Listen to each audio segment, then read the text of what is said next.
Hey,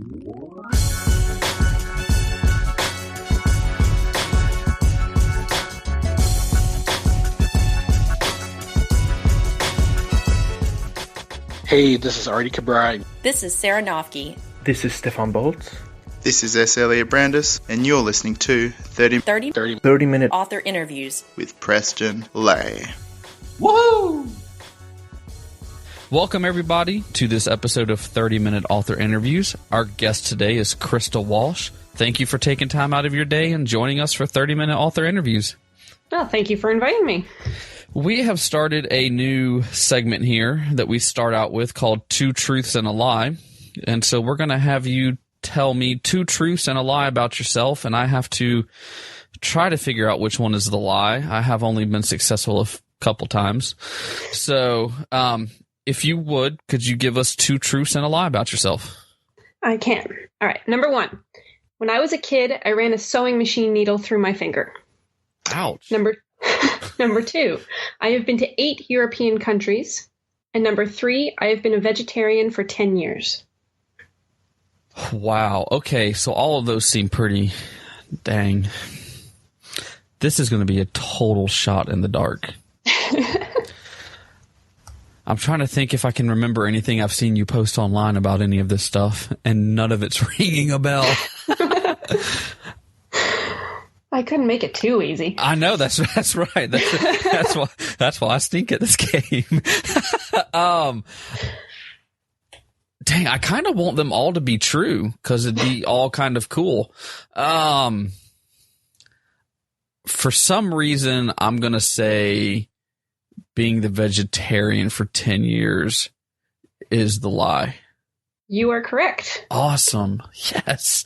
I've actually been a vegetarian for 15 years. Oh, 15. There we go. So you've been to 8 different European countries? I have. I lucked out. My stepfather was doing contracts for the government. So whenever he got to go on business trips to Europe, I tagged along with my parents. And so we've been to Austria, Germany, Luxembourg. And I just, Mom and I would take the time to do all the tourist stuff while he was stuck in meetings all day.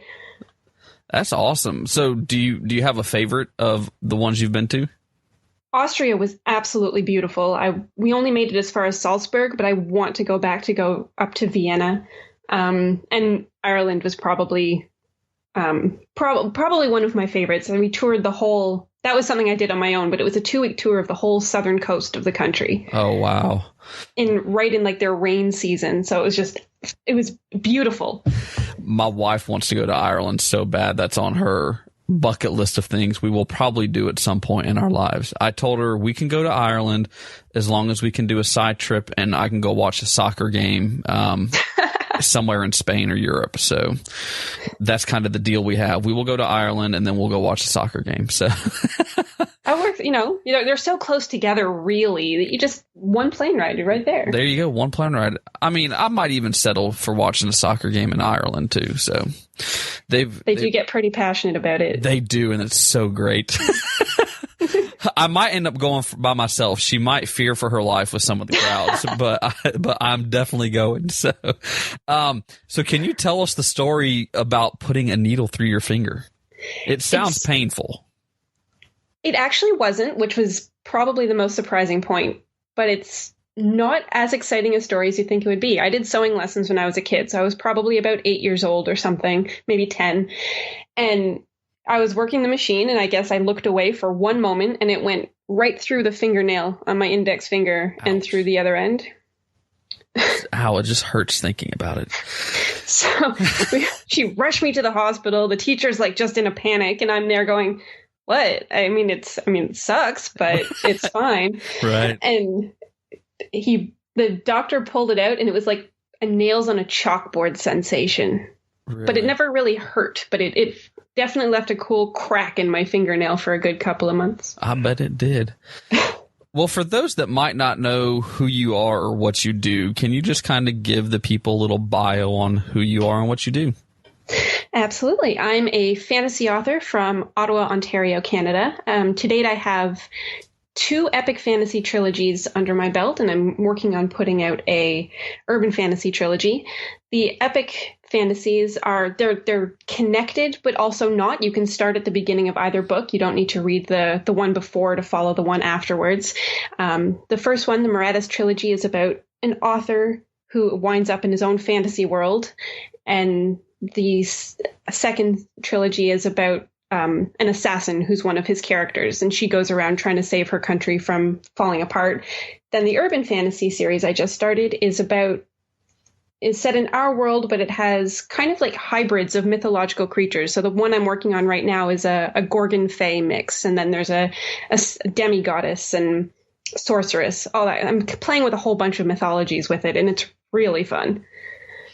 So as you mentioned, you said you have 2 trilogies that are in the same world. Can you tell us where your idea from that world came from? Absolutely. I was part of a writing forum, 4 years ago now. And one of the things that the organizer did, which was really smart, was doing monthly flash fiction contests where she would post a prompt and then people would put in their stories anonymously and then get people to read them all and vote for their favorite. That's where I came up with a short story called Evensong. And the prompt was an author finds himself in his own story. So my story was about Jeff Powell, who woke up to find that things that he'd written weren't exactly the actual situation. So like he created these characters, but they weren't quite as he imagined them. And so many people love the short story that it just blossomed into a novel. And I was determined that it was only going to be a standalone fantasy novel. And then of course it turned into a full trilogy. And then of course it spawned a whole other trilogy. But yeah, it started with 1,000-word short story. That is actually very interesting. That is actually the first story I discovered from you was Evensong, and I can't remember if it was a book bub or somehow I stumbled upon your book. I might have been perusing through Amazon, and the cover kind of caught me, and then I read the description of the book. So then I was able to, I think I bought that whole series. Do you think you'll ever go back and write in that world, or are these 2 series going to be it for that world? Interesting that you should ask that question. As it happens, I have so many people asking me, like they want, because Jeff isn't in the follow-up sequel. So I have a whole bunch of people going, oh, when are we seeing Jeff again? When are we going to revisit that? And so for my mailing list, I like to do exclusive short stories that only they get once or twice a year. Mm-hmm. And so this year I started working on one that I knew was going to be Anvil based, and bam, Jeff was in it and all this stuff, and I'm writing it. And I'd kind of had an idea for a follow-up trilogy, a third one. But as I was writing this one, all these ideas were coming to me. So that short story is going out to my mailing list next week, and it kind of plants the seeds for what the third trilogy is going to be about, which I'm hoping to start work on next year. So for those that might not have seen, the covers for your Miradas trilogy and your, is it Kristas trilogy?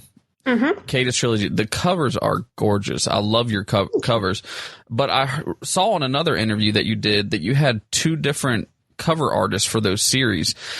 Was it hard on your part to get covers that looked the same, or did it just happen to be a coincidence that they look like they could be done by the same person?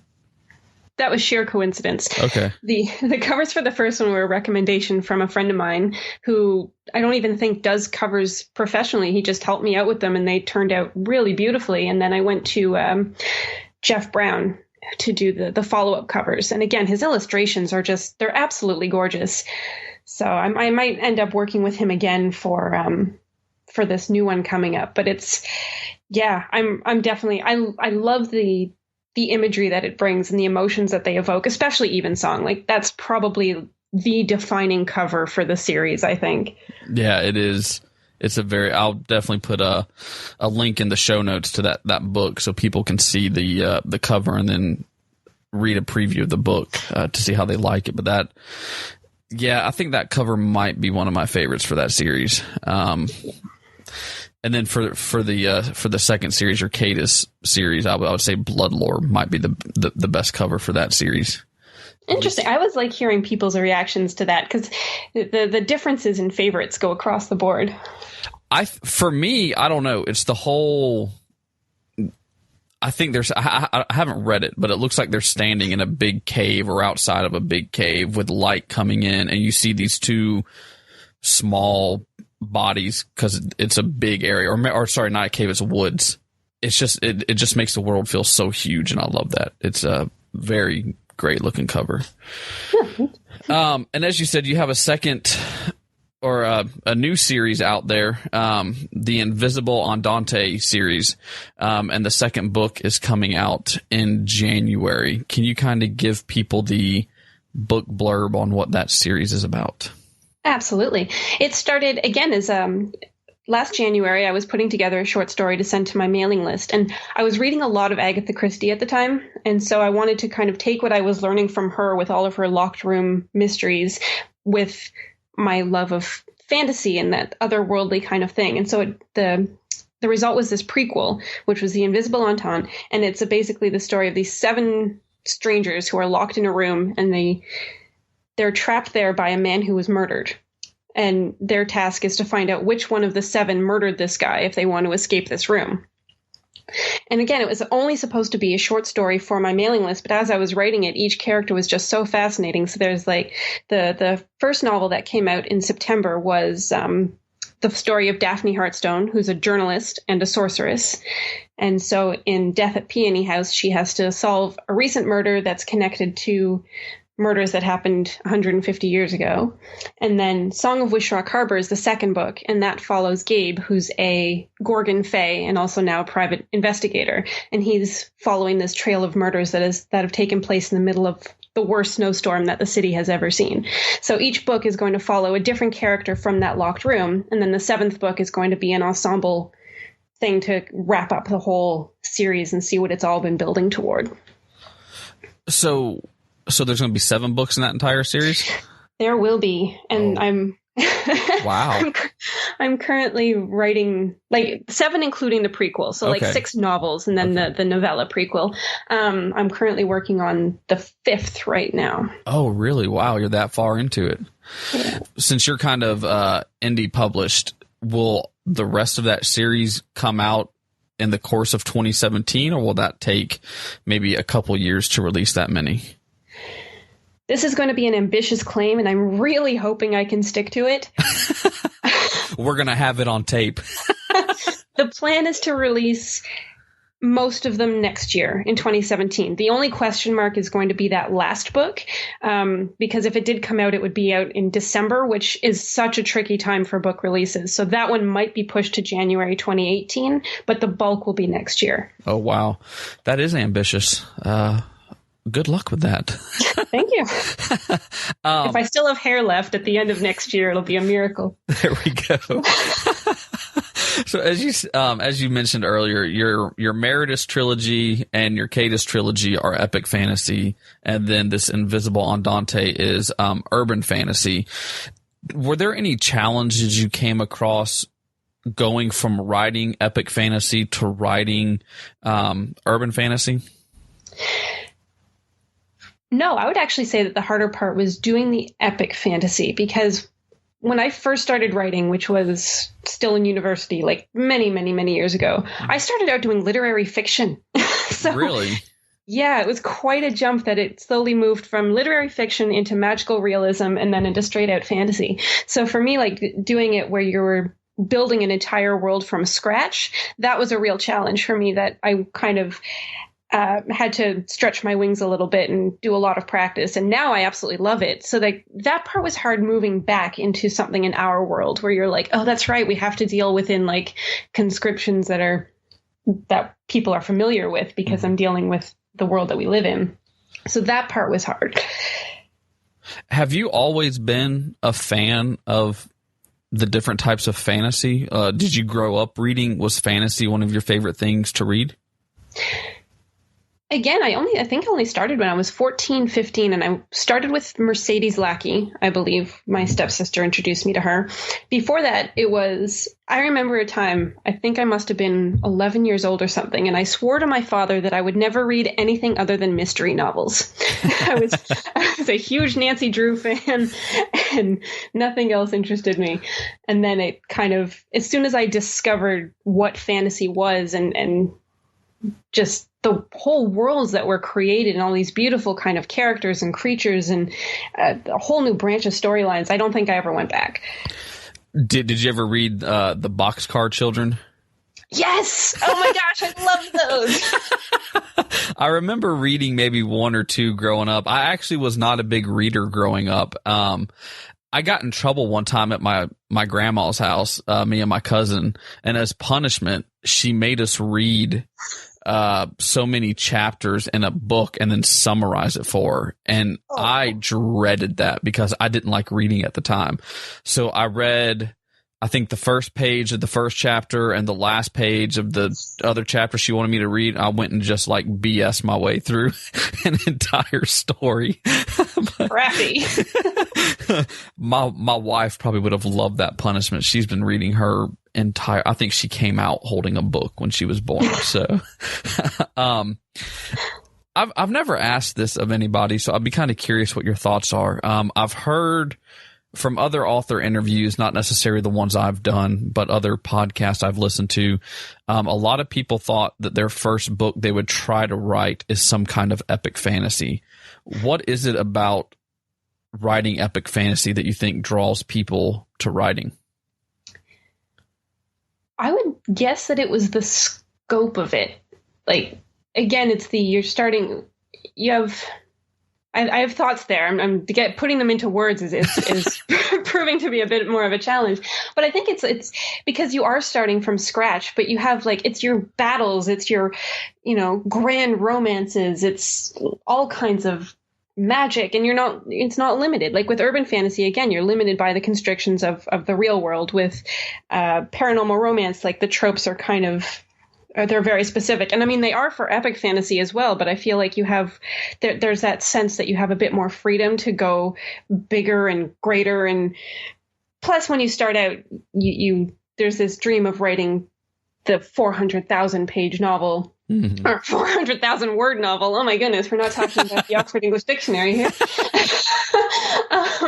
And as you start writing and realize that it's actually really hard to get 400,000 words in, and let alone finish it, I think people's expectations drop a little. But I can understand why that would be the idea that would draw people in.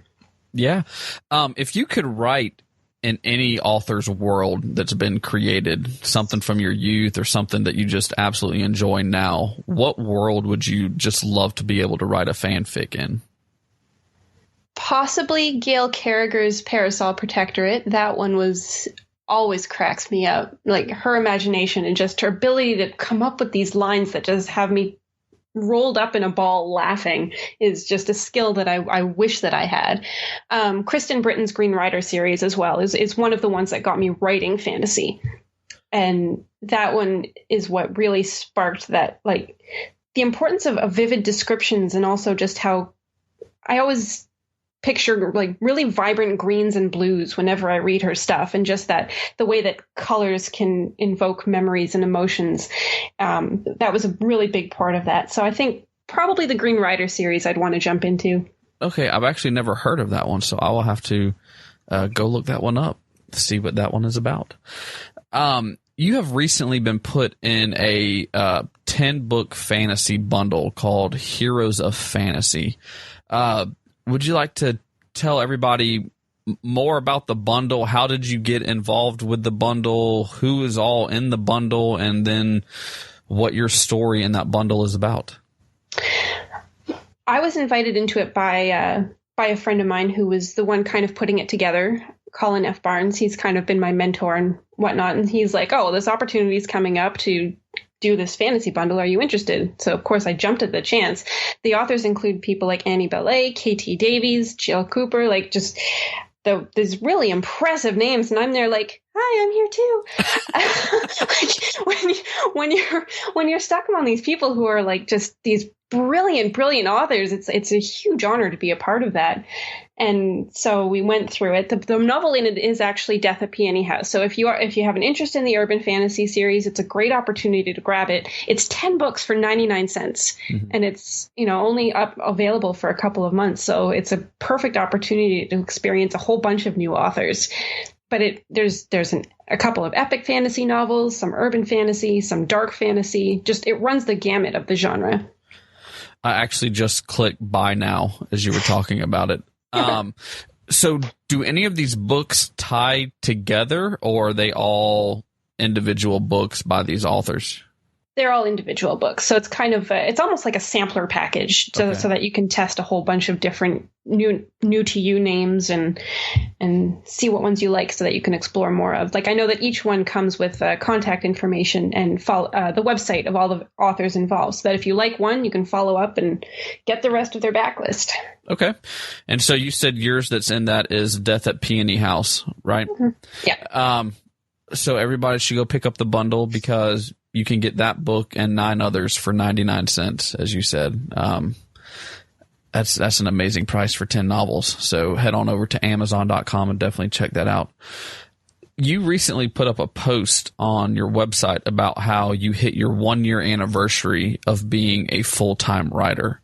How has the past 1 year been for you being a full-time writer, focusing on writing?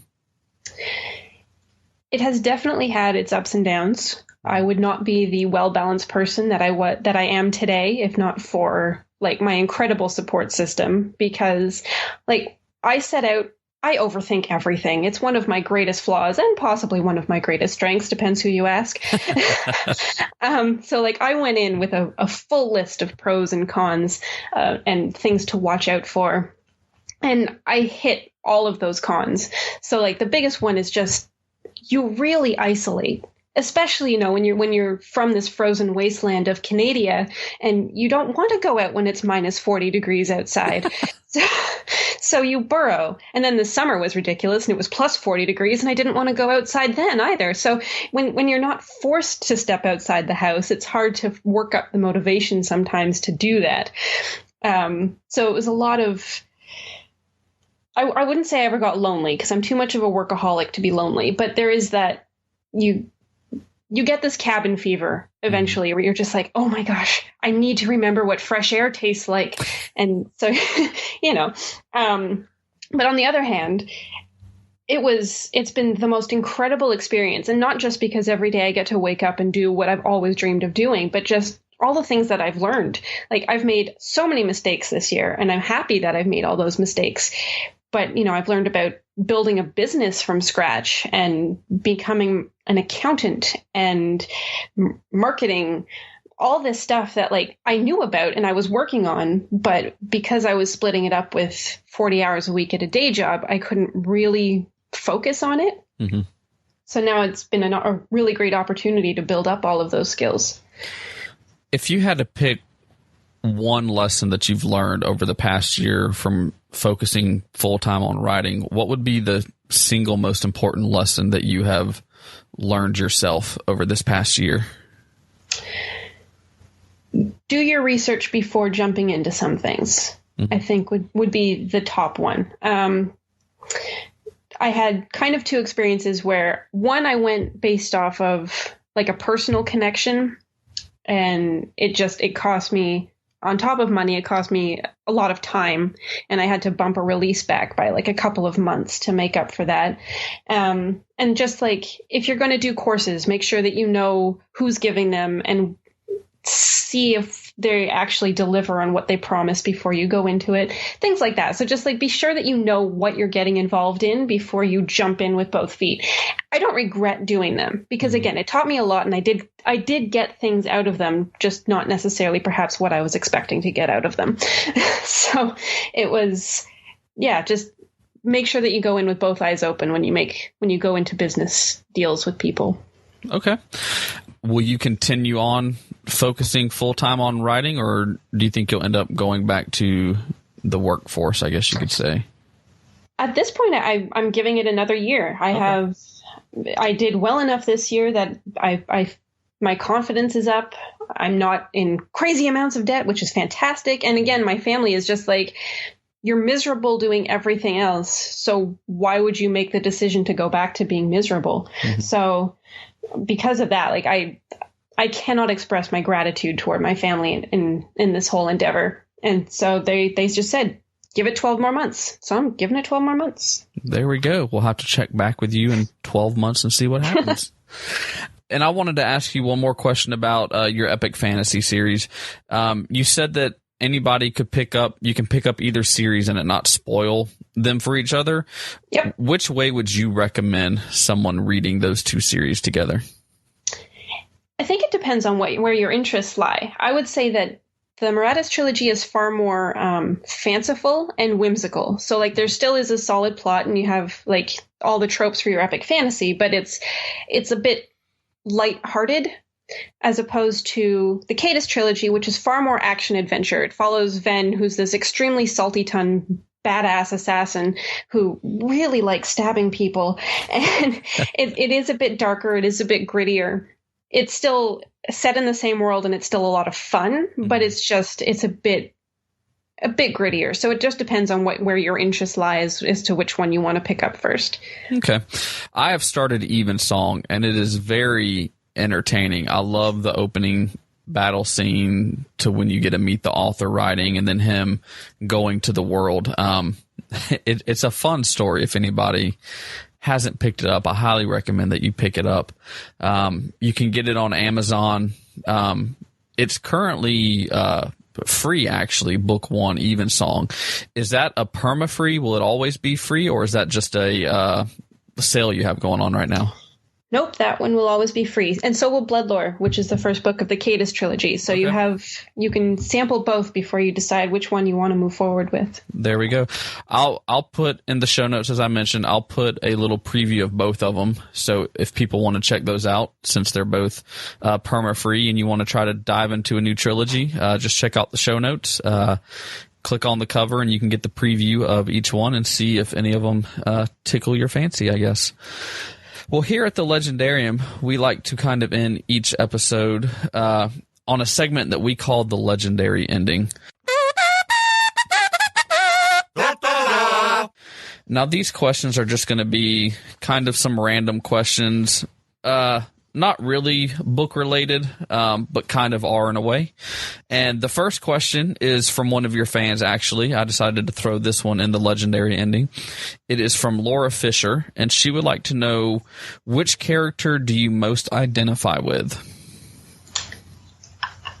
A week ago, I probably would have said that answer was Cassie, who's the love interest in the Marauders trilogy, just because she's very down to earth and she doesn't let a lot of things really flap her around a lot. And if I'm not exactly like that, it's what I want to be like. So I always used to say her. But as I'm working on the latest novel in my Invisible Entente series, I think I might actually have to change that answer to Vera Goodall, who's a descendant of a Norse vengeance god. So she jokingly refers to herself as a semi-goddess because she doesn't have enough ichor in her blood to be invited to all the family parties. But she runs a bookshop and she's very calm and cool, and she will always choose books over people. And she's an overthinker. She surrounds herself and her responsibilities kind of as an excuse not to do things that she doesn't want to do. So there's a lot of me going into her. There we go. The next question is going to be, what songs are currently on your writing playlist? Oh, at the moment, it's a lot of Trans-Siberian Orchestra because, 'tis the season. That's right. I don't actually have a lot of go-to things. Lindsay Sterling is another one she's fantastic for editing, and even kind of depending on the song for drafting, because you just throw yourself in there and imagine her fiddling away or electric violining away as you're writing these epic battle scenes. Mm-hmm. But usually I just throw on a random playlist on Spotify and see what they feel like bringing me that day. Okay. If you were stuck in a zombie apocalypse with one of your book characters, which one would you want to be stuck with? Probably Ven. Not only would she just run out there and kill as many of them as she could, she would do it laughing the whole time. That's hilarious. And if you could pick any character from any media source, comics, books, movies, video games, whatever, to be stuck in a zombie apocalypse with, who would you pick? Maybe Katniss Everdeen. She'd have her bow and arrow, so she wouldn't have to get in nice and close. She'd take them all down. And again, she'd have that coldness. She wouldn't freak out very quickly, which I think is key in a zombie apocalypse. If you're with someone who panics, you're just already dead. That is definitely true. And if you had a time machine, where would you travel and why? I would want to go to Tudor England around the time... Well, probably actually around Elizabeth I. I was going to say around the end of Henry VIII, just to see if the rumors were true that he really did become what David Starkey once called a Humpty Dumpty of nightmare. Mm-hmm. But I feel like my chances of getting beheaded would be far too great. So I would want to go to the time of Elizabeth I just to see how much the history books inflated her reputation, or if she was really kind of as awesome as she seems like she was. Okay. I'm going to ask you one I haven't asked anybody in a while. If you had to write under a pen name, what genre would you write and why? That's a really hard question because I've given this a lot of thought and I still don't know. I actually think, and this is like the most unimaginative, uncreative answer, but I would do a pen name so that I could do a bit of like lighter magical realism. Okay. Because I feel like it's readers get dedicated to a certain genre, which I completely understand. I'm the same way. So when an author that you really love just does like this jump into a different genre, it's like, So even doing from like heavy fantasy to like a more literary fiction magical realism would be a hard jump. So I think I would just make that kind of shift and only do standalone novels. Oh. That's funny. You're actually, of the people I've asked, you're the first person to actually give that answer, though. A lot of people say they would do erotica or romance. So that is actually a first that I have heard. Well, see, my reason for that is because my father reads everything that I write. So I don't think I could do it. That's right. Now, do you have a pen name already in your mind that you would write as if you did do a pen name? No, not really. Honestly, because I wouldn't want to completely cut myself off from readers who wanted to follow. It would probably be something really boring like K.S. Walsh. Okay. That's fine. And if you had one superpower, what would you like to have and why? I would want to be able to communicate with animals so that when I joke about having my band of attack ravens, it would be no longer a joke. There we go. That would be a fun superpower. I would love to just know what my dog wants. So, so the question that we're famous for here is: a penguin walks through the door right now wearing a sombrero. What does he say and why is he here? I think he's here because he's on vacation, and I think he would walk in and say, I think I should have taken a left turn at Albuquerque. There we go. And then before we leave, do you have any advice, whether it be for writing or for life, that you would like to share with our listeners? Probably it would fall in the same, both for writing and for life, but trust your gut.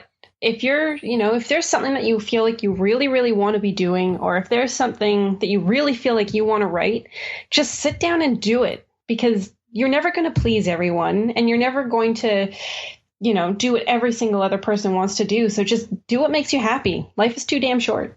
There we go. That works. And where can our listeners go if they would like to learn more about you and your books? I am everywhere on the internet. The easiest place would probably be my website, www.kristawalshauthor.com. You can also find me on Facebook, Krista Walsh Author, Twitter, K Walsh Author, Instagram, K Walsh Author, and I'm usually on there pretty much all the time. Sounds good. Well, we will put links to all of those in the show notes as well for people if they would like to go learn more about your books or follow you online. Well, thank you so much for taking time out of your day and joining us for 30-minute author interviews. We appreciate it. Oh, thanks. I had so much fun. Thank you.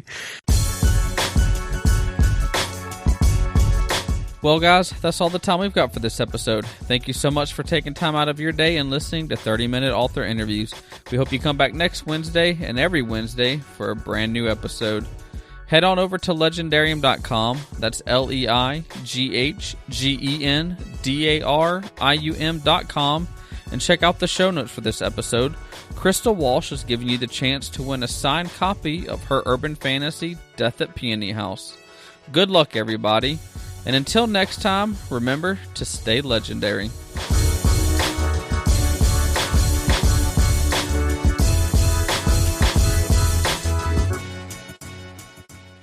Oh, screwed that one up. Blooper reel.